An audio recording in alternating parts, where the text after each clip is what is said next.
好，全台湾才会好啊。基隆市长林右昌一开口就是北北基桃共同生活圈，谁都听得出来他一肚子火，因为内湖公司确诊波及基隆，林右昌毛起来骂柯文哲疫调做太松。公司窗口提到，说员工都有戴口罩，而且有保持社交距离哦。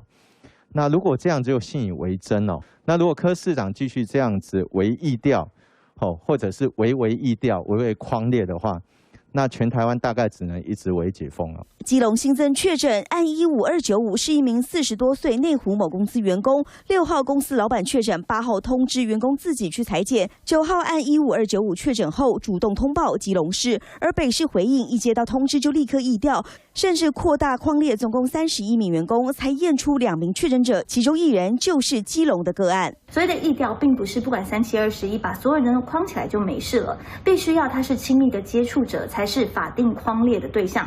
这一点，林右昌市长要是有去问防疫医师，应该就非常的清楚。防疫还是要回归专业，不要用口水来防疫。其实他们很多员工事实上是搭着大众捷运筛检哦，那这其实也让大台北的市民暴露在不必要的这种风险当中。柯市长曾经在6月16号曾经说过，透过精准疫调的一个追杀，就算没有疫苗，1个月台北市要清零了。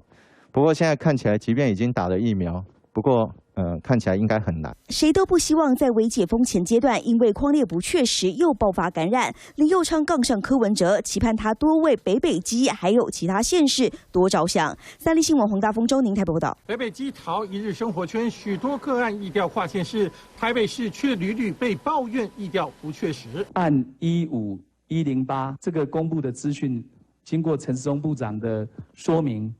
台北市公布的资讯应该是错的。桃园市长郑文灿再度抱怨北市疫调，前一天是基隆市长林右昌抱怨确诊者竟然没有被匡列，台北市还发声明稿说是依照中央接触者匡列原则，未符合密切接触者匡列条件。但是检视中央的原则是去年4月发布的，必须是没戴口罩接触超过15分钟，以及同住者才能称得上是密切接触者。北市咬着这个指引当作疫调标准，指引再怎么改它还是死的那运用的还是人，我还是认为中央跟地方要共同负责。中央指引是最低标准，地方该弹性运用。像是高雄市凤山一栋大楼，一名住户确诊，陈其迈将整栋楼净空筛检。新北市汤城园区有人确诊，侯友宜采取整栋筛检。北市的疫调匡列明显宽松。精准另外一个说法其实是简陋嘛，就是我只针对某些裁剪，其他我把它漏掉嘛，不管它嘛。你拖得越久，